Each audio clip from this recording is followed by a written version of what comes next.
Buenas tardes, estimados estudiantes. Vamos a iniciar con la sesión del día de hoy, recordando un poco de lo que ya hemos trabajado la clase pasada. A ver quién me podría manifestar. Buenas tardes. Buenas tardes. ¿Sobre el Renacimiento? Sobre, El Renacimiento. hemos hablado sobre el renacimiento. Muy bien. ¿Y qué hemos dicho sobre el renacimiento?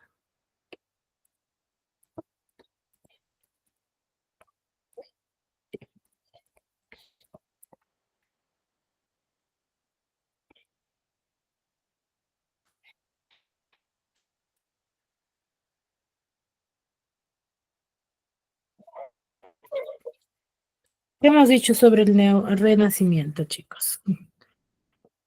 ¿A qué nos hemos referido con ello?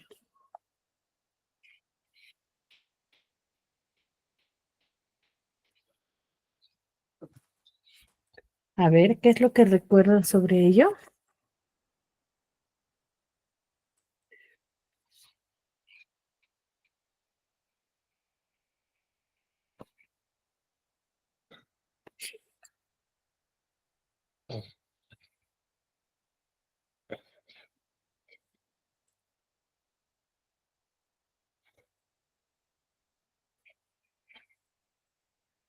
¿Qué es lo que recuerdan sobre el renacimiento? Que se expresa a través de una literatura sencilla, Ya. A ver, ¿qué característica lo diferencia?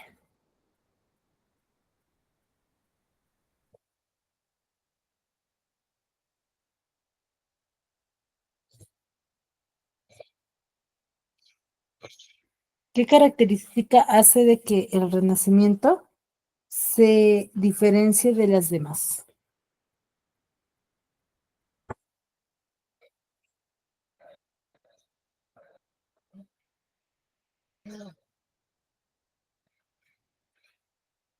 el uso de su lenguaje vernáculo, Ya, ¿cuál era su lengua nativa, no? La difusión de los textos en su lengua nativa. ¿Y cuál era ello? el latín, El latín. Muy bien. Ahora, cuando nosotros hablamos sobre el Renacimiento, ¿quién era el centro de atención del Renacimiento? ¿O de quién se hablaba dentro de los textos?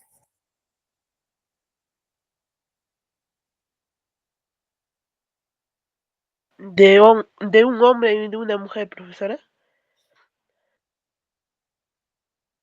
¿De un hombre y de una mujer será? ¿podría repetir su pregunta? ¿Quién era en base a quién se contextualizaba los textos que pertenecían al Renacimiento?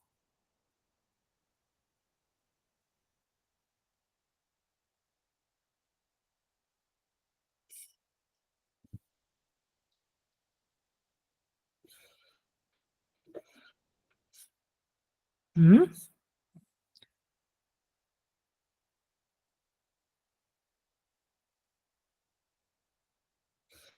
En los cambios políticos sociales, ¿Quién era el centro de atención en el Renacimiento? Mejor dicho.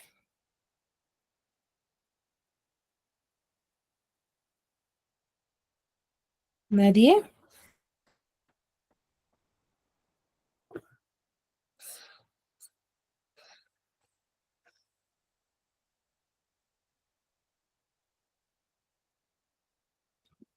¿Mm? ¿Ninguno, chicos?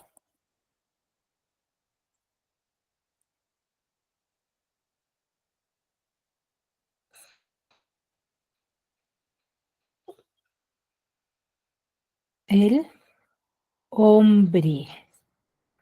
¿Sí?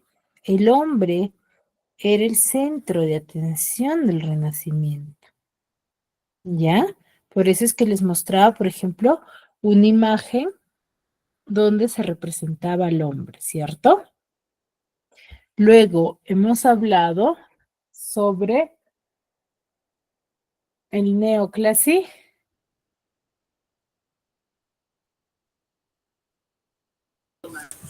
Clasismo, mi señor. El, neo- el neoclasicismo. ¿Y qué hemos dicho sobre el neoclasicismo?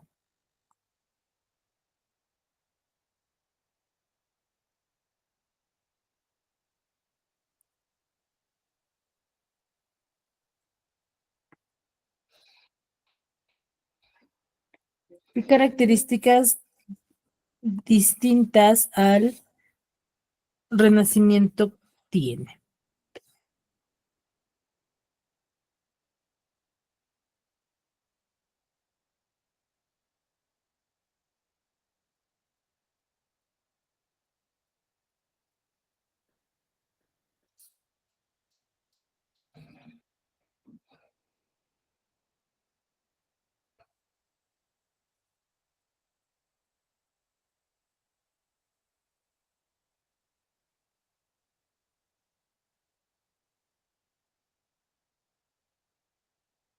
¿Con qué fin se desarrollaba el neoclasicismo?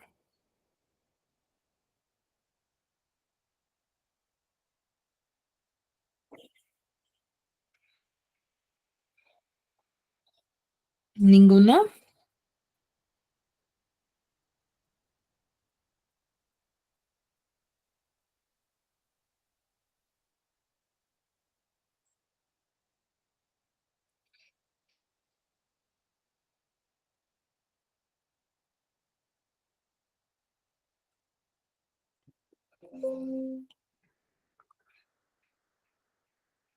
Chicos,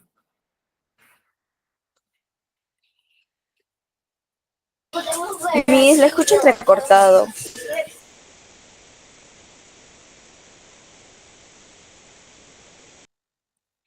a ver, les decía, ¿con qué fin surge el neoclasicismo? ¿Cuál es su característica principal?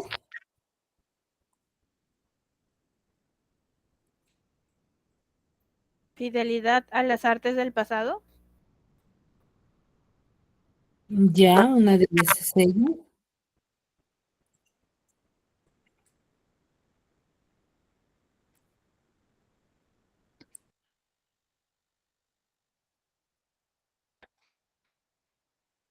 Revivir la cultura clásica. Revivir la cultura clásica grecolatina, ¿cierto? ¿Solo ello?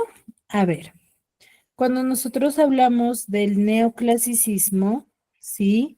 Vamos a centrarnos en Francia, ¿no? Porque hay dos etapas del neoclasicismo, el neoclasicismo francés y el neoclasicismo español. Cuando nosotros hablamos del neoclasicismo español, nos vamos a centrar en parte de la época que va a relacionarse con el reinado de Luis XIV, ¿sí? En ello se va a enfocar. Y junto a ello va a surgir la famosa Ilustración, ¿no? Es aquí donde va a ser la época de cambios y técnicas donde va a aparecer, por ejemplo, la Biblioteca Nacional, ¿no? Y su difusión de diversos textos, ¿sí? Con una orientación bastante moralizante y didáctica, ¿ya? Donde va a predominar siempre la razón sobre el sentimiento. En este movimiento literario del neoclasicismo va a resultar mayor énfasis la razón, ¿sí? O los accionares de los personajes de la historia van a estar sujetas a la razón más que al sentimiento, ¿no? Ahora, se va a desarrollar también aquí ¿sí? A través de la fábula y el teatro, ¿no? Como bien recalca su compañera, nos dice de que surge con el afán de enseñar a la sociedad. Entonces, como surge con ello, ellos usaron una técnica de difusión a través de las fábulas, ¿no? Las fábulas son textos que les va a servir para poder manifestar su pensamiento, aparte de que era bastante moralizante, ¿no? Nos dejaba o nos dejaba en dicha época moralejas con el afán de que la sociedad concientice sobre el accionar que estaba desarrollando, ¿sí? Muy bien, ¿ya? Ahora, el día de hoy vamos a hablar la otra parte del neoclasicismo, pero que surge en España, ¿ya? El neoclasicismo español, ¿no? A ver, cuando nosotros hablamos del neoclasicismo, nos centramos al siglo XVIII, ¿no? Donde va a tener tres manifestaciones, tanto en teatro, prosa y literatura, ¿no? En el teatro se va a respetar la regla de las tres unidades, ¿no? Esa famosa regla de las tres unidades, que va a ser tiempo, lugar y acción, ¿sí? Esas son las reglas de las tres unidades del neoclasicismo de esta época. En prosa, la mayor difusión de los textos va a ser en crítica y en ensayos, ¿no? Si bien es cierto, esto es la otra parte del neoclasicismo, pero que comparte las mismas características, ¿sí? Donde su afán va a ser también el mismo, ¿ya? Con Feijó, ¿no? Y en la literatura se va a manifestar una poesía pastoril, ¿no? Donde, y la fábula, donde su afán va a ser de estos tres, de estos dos tipos de textos, su afán va a ser el de enseñar, ¿no? ¿Y con quién vamos a tener? Con Valdés y Samaniego, ¿no? Los grandes manifestantes de esta metodología de historia. Ahora, ¿qué ideas yo debo de recordar dentro de esta época? Uno, que es el racionalismo, ¿no? La razón, que va a predominar siempre lo que es la razón, ¿no? La razón es un ente fundamental de de esta literatura porque todo accionar para ellos va a ser considerado en base a la razón y a la justicia, ¿no? Y la moral, ¿no? Eran bastante moralizantes, se dejaban guiar mucho por lo que la sociedad indicaba, ¿no? Y aquí lo que va a predominar, ¿sí? Es la razón sobre la imaginación, ¿ya? La razón, lo racional sobre lo imaginativo, ¿no? Es lo que va a predominar. Y vamos a tener diversas manifestaciones, ¿no? Como en la fábula, en el teatro y el ensayo, ¿no? Son tres manifestaciones literarias que se va a desarrollar. Y vamos a tener diversas obras como Robinson Crusoe, Defoe, Viajes de Gulliver de Smith, Werther con Johann Wolfgang Goethe y El Cid de las Niñas de Luis Fernando de Moratín en teatro, ¿no? Y Félix María de Samaniego, Tomás de Iriarte y José Cadalso, ¿no? Son diversos manifestantes, cada uno de ellos nos va a dar a conocer una característica en particular, ¿no? ¿Qué indica? Expresa una reacción de la burguesía contra el rococó, ¿no? Aquí lo que va a resaltar es la reacción de la virtud contra la decadencia y pretende simplificar ello, ¿no? Contra la decadencia humana sobre los diversos abusos, ¿no? Adopta y promueve algunas de las ideas básicas de la Revolución Francesa, ¿no? Y va a glorificar las grandes virtudes de la antigüedad. Aquí se va a aceptar el paganismo y va a agregar la ciencia a a la emoción de esta época, ¿no? Aquí el imperio de Napoleón Bonaparte va a poner énfasis en los valores de las civilizaciones romanas, ¿no? Eso va a ser su afán, ¿no? Entonces va a ser muy importante este antecedente histórico. Ahora, ¿cómo también se le va a recordar? Esta época, recordemos que se le va a denominar con el famoso nombre del siglo de las luces, ¿no? Es el famoso siglo XVIII, el cual se le va a conocer con este nombre. ¿Por qué? Porque aquí el hombre va a rechazar todo aquello de lo que se le ha impuesto y solo va a admitir que todo lo que le llega a través de la luz de la razón, ¿no? De su razón.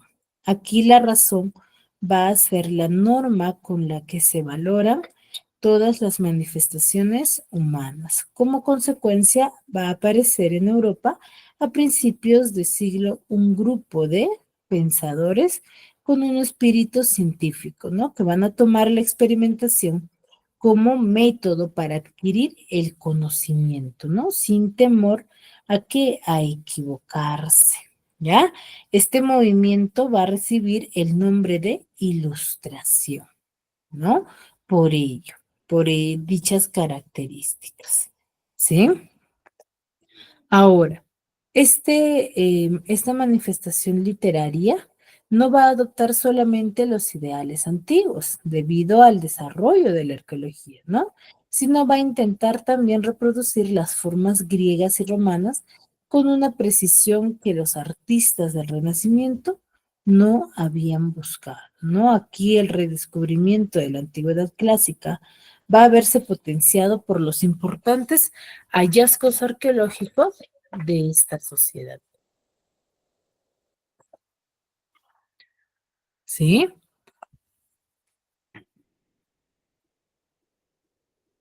Por ejemplo, de Herculano y Pompeya, que fueron sepultados por las cenizas del Vesubio, van a salir a la luz en año 1719 y 1748, ¿no? De esta época.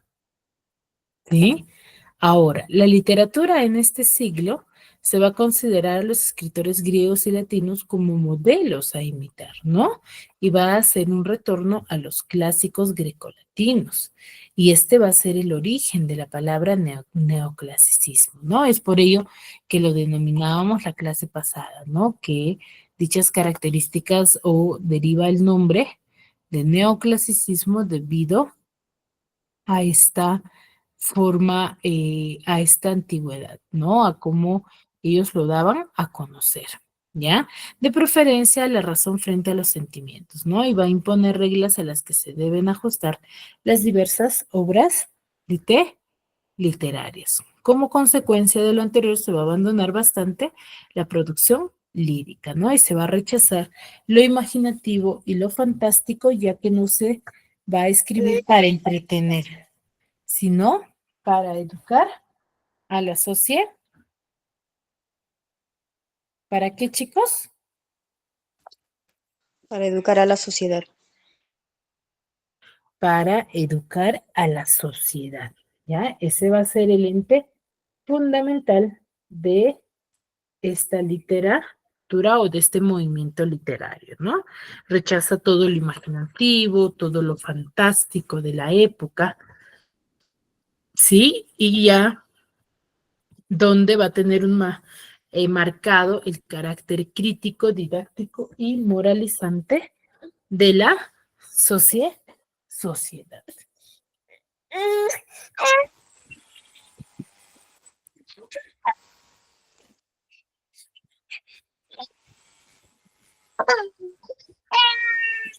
¿Hasta ahí todo claro?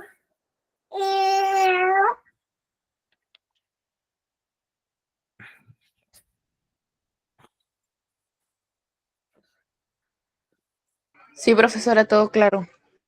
Muy bien.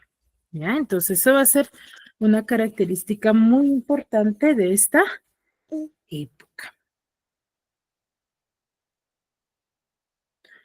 Ahora, ¿cómo era la ideología y en qué se basaban los del neoclasicismo? Uno se le considera como movimiento cultural e ideológico, ¿no? Que se va a desarrollar en Europa durante el siglo XVIII. ¿Qué rasgos va a tener este movimiento literario? Pues tiene un espíritu crítico y culto a la razón, ¿no? Donde su afán va a ser en oposición a los prejuicios, a la ignorancia y la sumisión intelectual, ¿sí? Va a haber una fe en el progreso, ¿sí? De esta sociedad, ¿no? Con este afán va a ir surgiendo este movimiento literario.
Muy bien. Entonces, el primer rasgo de la literatura neoclasicista va a tener un espíritu crítico y culto a la razón, ¿no? Luego va a tener la fe en el progreso, ¿no? ¿Qué quiere decir la fe en el progreso, chicos?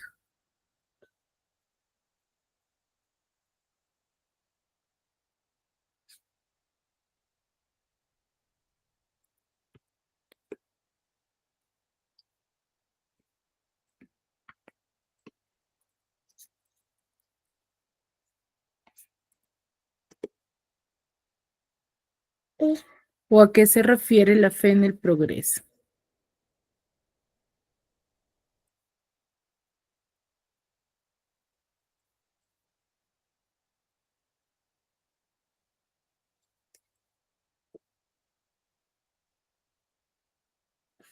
Espíritu científico, ya. Cuando hablamos de la fe en el progreso, nos vamos a enfocar en el avance de la sociedad. ¿Qué quiere decir? Que los neoclásicos no se quedaron con lo que ellos aprendieron o sabían, sino con tener, resaltar y tener mayores avances, ¿no? El querer aprender más, el querer conocer de diversos temas. Ese va a ser la fe en el progreso, ¿no? Donde su afán va a ser el laicismo, donde se va a defender la libertad espiritual, donde van a ser muchos anticlericales y van a atacar a la iglesia, ¿no? Ellos tenían una oposición a diversos pensamientos ideológicos de esta sociedad, ¿no? Se oponían muchos de ellos a la práctica de la iglesia debido a cómo ellos lo estructuraban o lo manifestaban, ¿sí? También va a tener una religión natural donde se cree en la bondad, en lo natural del hombre, el deísmo, donde Dios se va a desentender del hombre y del mundo, ¿no? En la filantropía, donde la solidaridad, la fraternidad va a ser, ¿sí? Un bien común, ¿sí? Y el hombre va a ser un ciudadano con derecho y deberes, eso es lo que se consideraba dentro de esta época, ¿no? A ello se va a referir. ¿De chicos? Muy bien, hasta aquí, ¿alguna duda, alguna consulta referente al tema a tratar?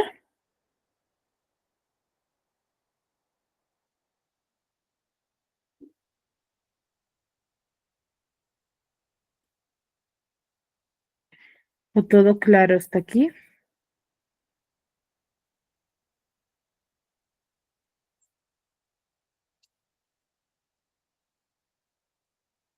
Todo claro.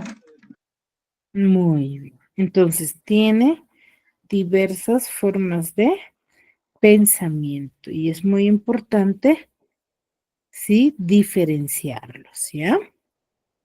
Y rescatar lo más importante de esta sociedad, ¿sí? Muy bien. Ahora, ¿qué más? El reformismo, ¿no? Va a ser una necesidad de cambios profundos, donde se va a defender el despotismo ilustrado, ¿no? Donde todo para el pueblo, pero sin el pueblo. Ellos consideraban ello, ¿no? Que era una manifestación, ¿sí? Para la sociedad, pero sin la sociedad, por así decirlo, ¿no? Y un afán didáctico, ¿no? Donde el saber va a ser libre al hombre y se va a buscar la educación del pueblo, ¿no? Hasta el momento se estaba dando a conocer, ¿sí? Con ese afán de idealizar, de causar extrañeza, de llenar de fantasía, pero se dejó de lado, ¿sí? En busca de la educación de la sociedad, ¿no? Que aquí se va a los científicos de esta generación van a tener ese afán de educar a la sociedad, de darles a conocer diversas ciencias con el afán de que ellos aprendan y conozcan y así se puedan desenvolver en diversas, ¿sí? En diversas ciencias, ¿no? El neoclasicismo va a ser una vuelta a los clásicos, como ya lo hemos visto, tanto griegos, latinos y españoles, que formaban parte del siglo de oro, ¿no? Y estas normas estéticas van a ser, por ejemplo, que van a practicar ellos, va a ser la verosimilitud, la imitación de la naturaleza y la regla de las tres unidades, ¿no? Donde van a ir surgiendo las famosas academias, ¿no? Estas van a tener un valor normativo de lo clásico y van a despreciar el barroco y van a defender el buen gusto, ¿no? Dentro de este grupo. Vamos a tener diversas manifestaciones o géneros literarios durante esta época, como es en la lírica, en el teatro y la prosa. Lo más importante de esta generación va a ser la difusión o el avance de la literatura en el teatro, ¿sí? El teatro va a ser un ente fundamental que va a desarrollarse con la tragedia neoclásica, la comedia sentimental y la comedia neoclásica, ¿no? En la tragedia, García de la Huerta con Raquel, en comedia sentimental a Jovellanos con el delincuente honrado, y en comedia neoclásica Moratín con su famosa obra El sí de las niñas, la comedia nueva y el viejo y la niña. Se le llama siglo de las luces al siglo XVIII porque fue una época en la que se le dio importancia a la educación y al conocimiento, porque la ciencia y la razón eran las verdades motoras del progreso. Después de la exagerada ornamentación y pesimismo del barroco en el siglo XVIII se origina el neoclasicismo, movimiento en el que prima la razón como eje fundamental del pensamiento del Occidente y que funda sus bases en el pensamiento clásico. Los neoclásicos tienen también especial interés en la ciencia y el conocimiento. El neoclasicismo tiene como principios las ideas de la Ilustración. Este movimiento surge en Francia con la influencia de Descartes y John Locke. Sostenía que se debía combatir la ignorancia con las nuevas ideas y la difusión del conocimiento. Al siglo XVIII se le denomina también el siglo de las luces, pues se afianza el progreso de la ciencia guiado por la luz de la razón. La Ilustración tiene además como hecho principal la Revolución Francesa. Esto marca un antes y un después en la historia de la humanidad, pues se elimina la monarquía absoluta en la que un rey tenía todo el poder y se pasa al sistema republicano en el que el poder se divide. A estos hechos se le suman la revolución industrial con el avance de la ciencia y tecnología y el crecimiento de las ciudades. La filosofía ha dispuesto de esta forma el conocimiento mediante la razón como la necesidad fundamental del ser humano. Por lo tanto, el arte también tendría como finalidad su difusión, es decir, tendría un fin didáctico y moralista. En la literatura, el conocimiento, la ciencia y la tecnología, dentro del marco de la razón, predominaron.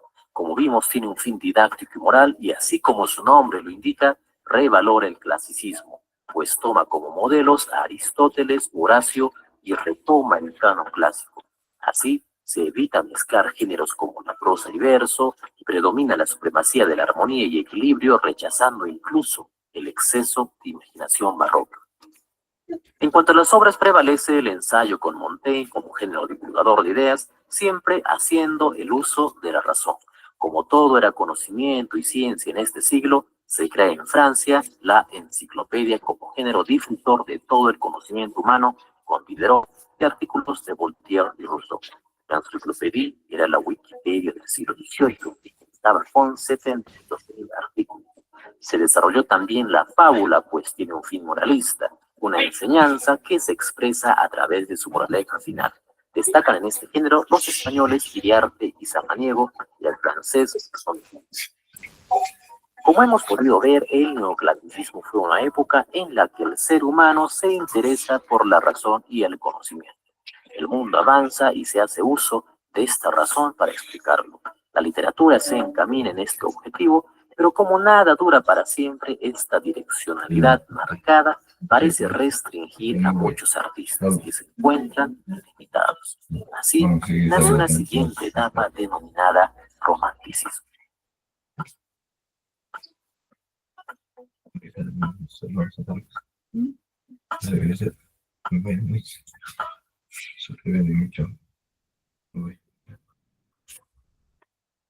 Muy bien, chicos, ¿quedó claro?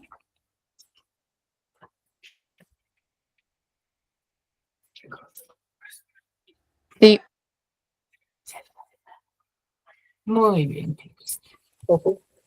El neoclasicismo va a ser una etapa de avance científico, ¿no? De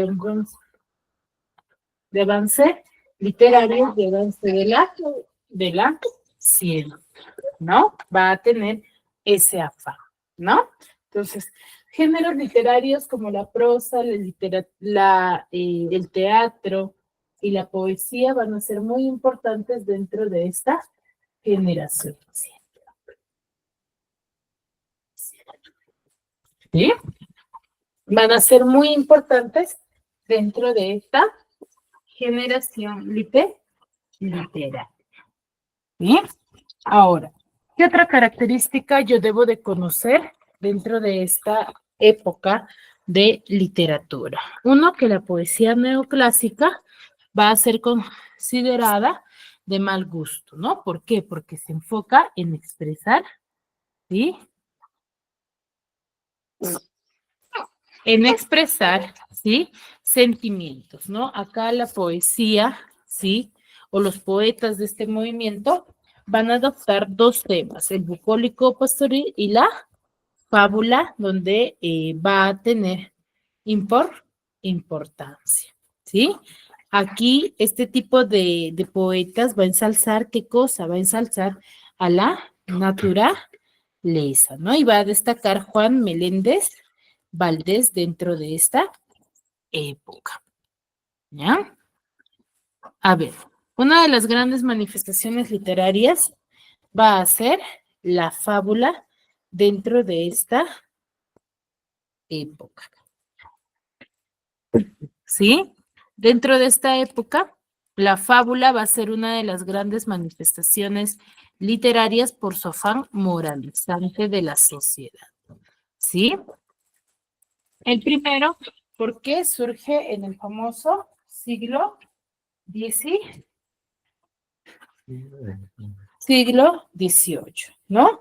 También se va a cultivar la famosa fábula, ¿sí? Con el objetivo de ofrecer consejos, ¿no? Y ese es el afán, o mejor dicho, la parte principal de este género literario, donde se busca enseñar, ¿no? Es bastante moralizante, que va a estar puesto en boca de animales, ¿no? Y la mayoría o las personas que hemos leído fábulas nos podemos percatar de ello, ¿sí?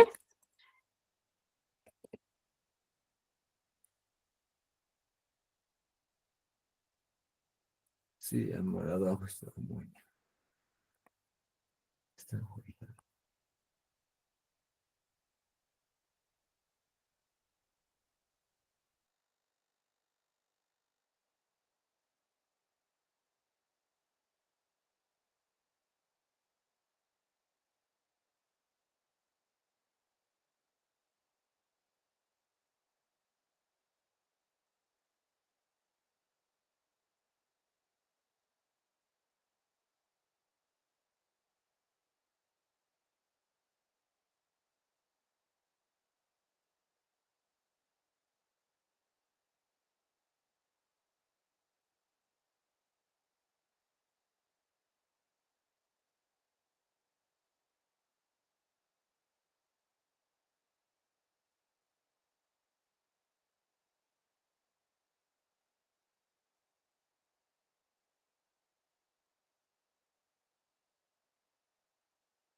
Entonces, la fábula se va a desarrollar en el siglo XVIII con el fin de dar enseñanzas, ¿no?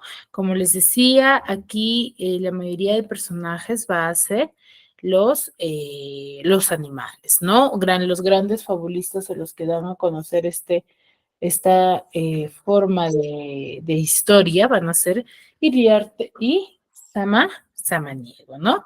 Por ejemplo, acá tengo la historia o la fábula del burro flautista. A ver, ¿quién me apoya con la lectura de este texto?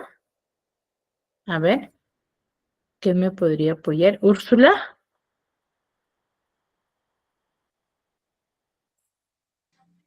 Ya.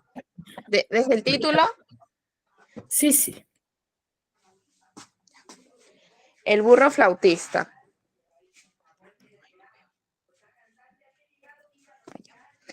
Es en el siglo, no, es famosa su fábula titulada El burro flautista. Un burro se acerca a una flauta y al olerla, esta suena, lo que hace pensar al animal que sabe tocarla.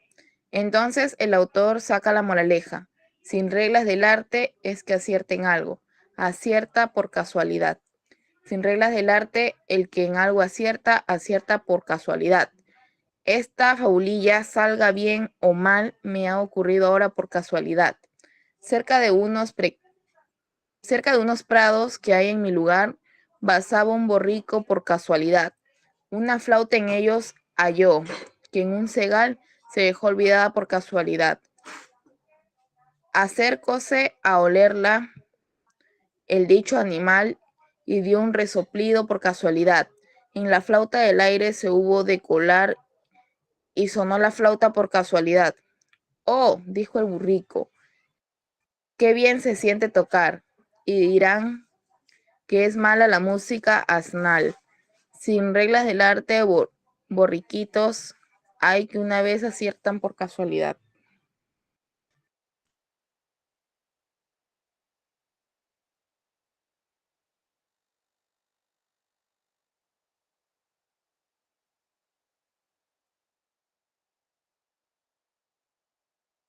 Muy bien, gracias, Úrsula. Úrsula, ahora, ¿qué mensaje nos da esta historia?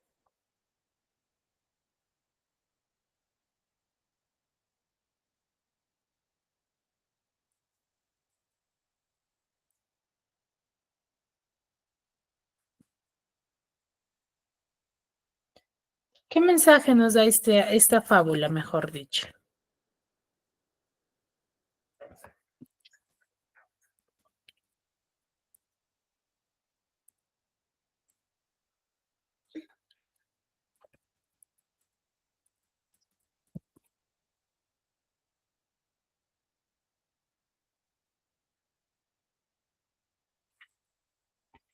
Chicos, ¿cuál es el mensaje de esta fábula? Es que el arte se desplaza en diferentes variedades y, por ejemplo, hay personas que no saben que tienen un talento, pero lo hacen y resulta siendo algo bueno y sin saberlo, ¿no? Por casualidad, como se dice.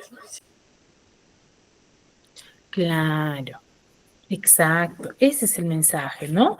Que nosotros no, quizás no sabemos que tenemos un don, pero que sin querer, se podría decir, ¿no? Sin querer queriendo, se llega a manifestar, ¿no? Exacto, lo tiene escondido, ¿no? Muchas veces. Muy bien, chicos.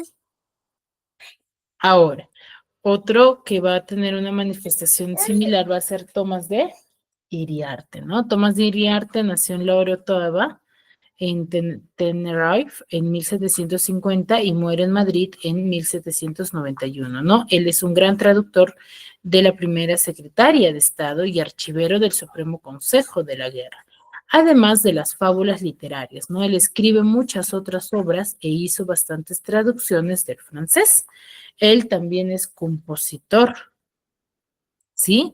Y va a utilizar sus fábulas para dictar normas que logre un buen estilo literario, ¿no?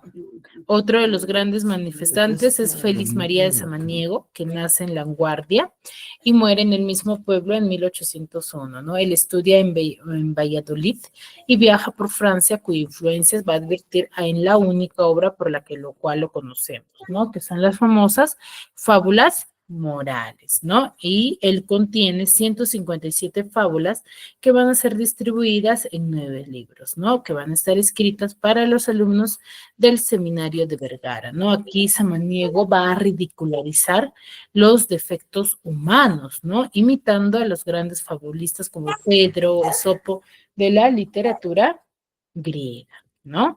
Samaniego aquí va a tener obras escritas en verso, ¿no? Donde su carácter va a ser prosaico, dados los asuntos que trata y su finalidad didáctica, ¿no? En prosa, que va a ser manifestación de crítica y de ensayo, ¿sí? Va a ser escasa y predomina la prosa en forma de crítica-ensayo, ¿no? En crítica, por ejemplo, él va a ser fundamental el arte de juzgar las obras literarias y artísticas, ¿no? Como Fray Benito Jerónimo Feijó, donde su obra es fundamentalmente didáctica, ya que va a estar encaminada en poner de manifiesto la verdad y atacar el error, ¿no? De acuerdo con el espíritu ilustrado de la época. Acá se va a proponer enseñar al pueblo y para ello él va a criticar a todos sus supersticiones, ¿no? Sus falsas ideas que tenía, ¿no? Y va a intentar difundir en España las novedades de la cultura europea, ¿no? Que era en ese siglo muy superior a la nuestra, ¿no? Va a tener un teatro crítico universal.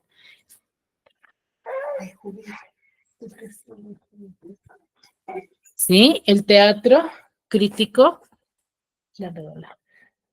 el teatro crítico universal, ¿no? Es una obra que va a estar escrita en forma de ensayo, que va a constar de 8 tomos, donde el autor va a atacar duramente las supersticiones y falsas creencias, ¿no? Los cuales van a estar marcados el límite entre lo natural y lo sobrenatural, ¿no? Aquí va a tener cartas eruditas, ¿sí? Que van a estar escritas en forma de ensayo, ¿no? En ellas va exponiendo a lo largo de 5 tomos diversos problemas, ¿no? Tanto filosóficos, literarios y morales, ¿no? Y el género que va a ser de mayor difusión durante esta época va a ser,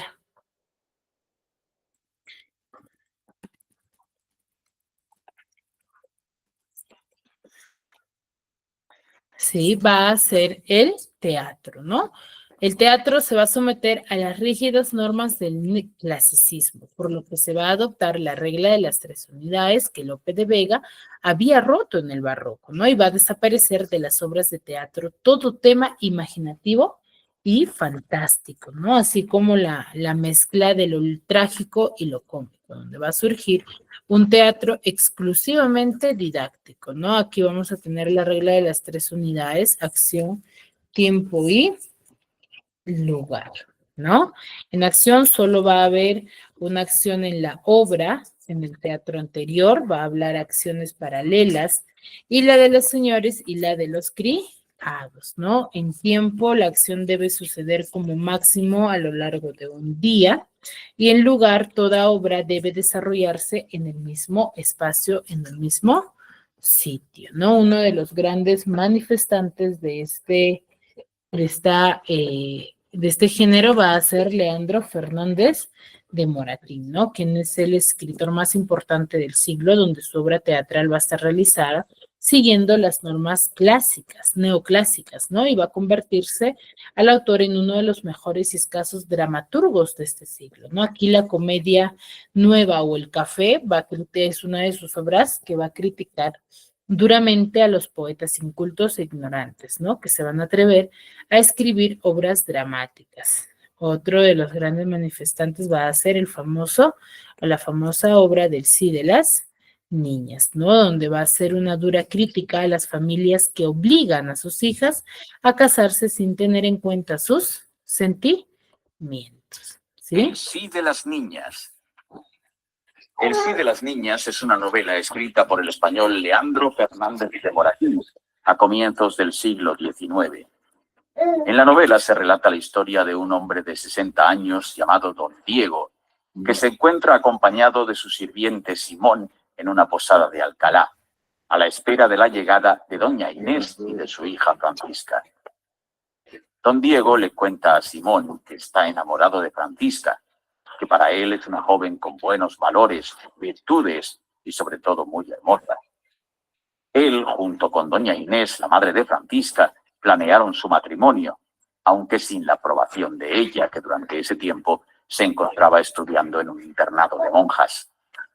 Doña Inés había ido a recoger a Guadalajara a Francisca y la llevaba hasta Alcalá, a la posada donde se encontraba don Diego para que se conocieran antes del matrimonio.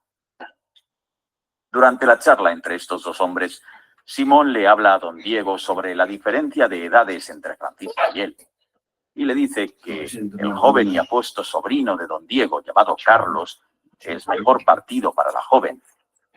Don Diego reacciona molesto. Él cree que su sobrino es un mujeriego y que nunca se toma a las mujeres en serio. Al final la espera termina y llegan doña Inés y su hija. Se presentan y comienzan a charlar sobre las múltiples familias millonarias. La conversación es para Francisca poco interesante. Así que decide retirarse y se va, ocasión que aprovecha don Diego para hablar con doña Inés sobre la joven. Don Diego le exige a doña Inés que sea Francisca quien le diga de frente el amor que siente por él, ya que los supuestos halagos que él ha recibido han sido siempre mediante la madre.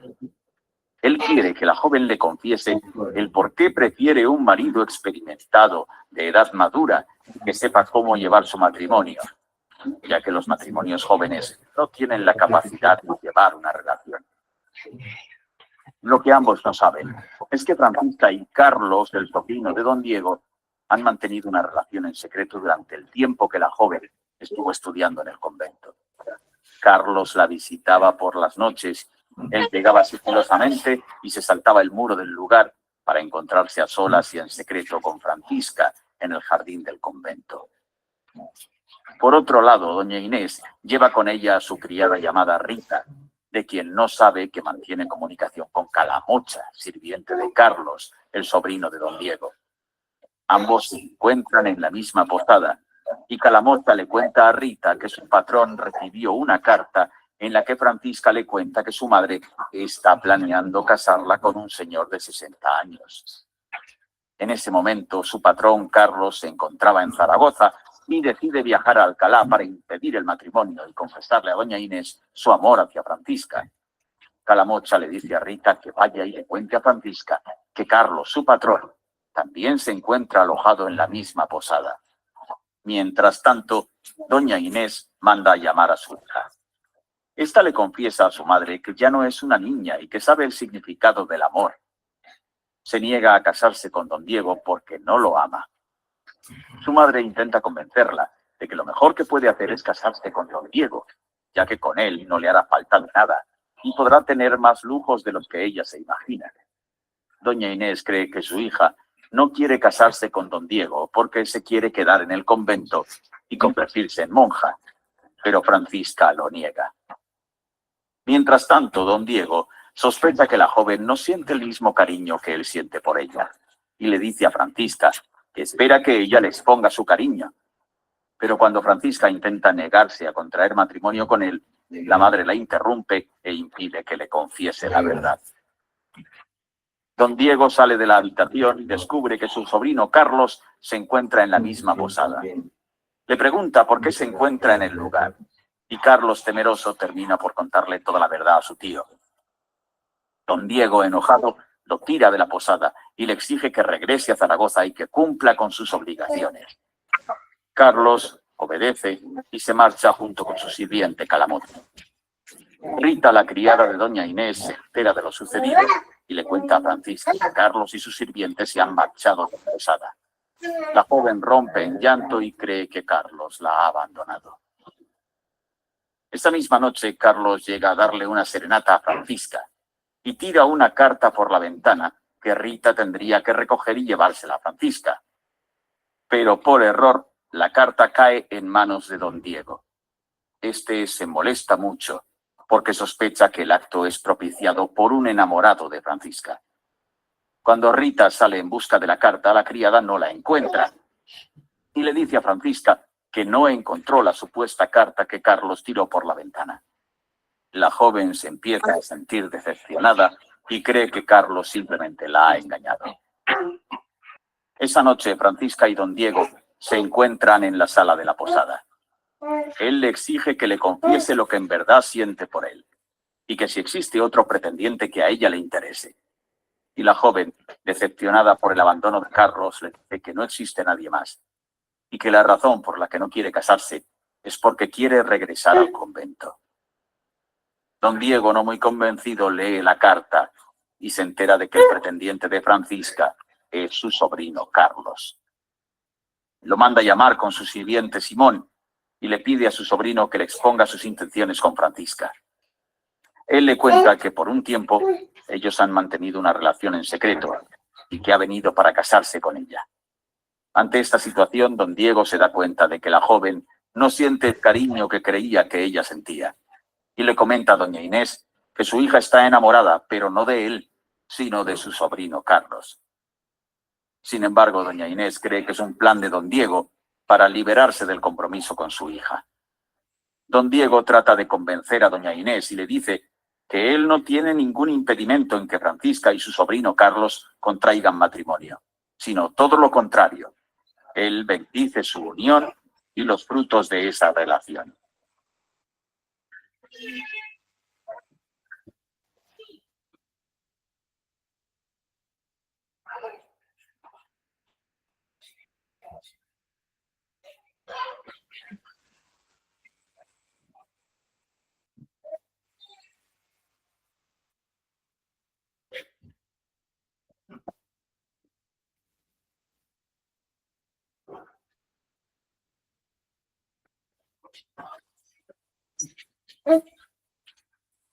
Muy bien, chicos. ¿Se comprendió el énfasis que tiene la historia de el sí de las niñas? Sí, ¿verdad? Entonces, como nosotros nos hemos podido percatar, el sí de las niñas se va a enfocar en tratar este abuso que tiene la sociedad para poder, se podría decir, dar a conocer a las hijas y esta práctica social, por ejemplo, se ha desarrollado durante mucho tiempo, ¿no? ¿Por qué? Porque se obligaba a la sociedad o a las niñas a dar a conocer, por ejemplo, que les obligaban, ¿no? Simplemente por un fin económico. ¿Sí, chicos? Muy bien, chicos, espero sinceramente que me hayan podido entender. Si no hay dudas, me consultas. Nos quedamos aquí y nos vemos en la siguiente clase. Cuídense mucho.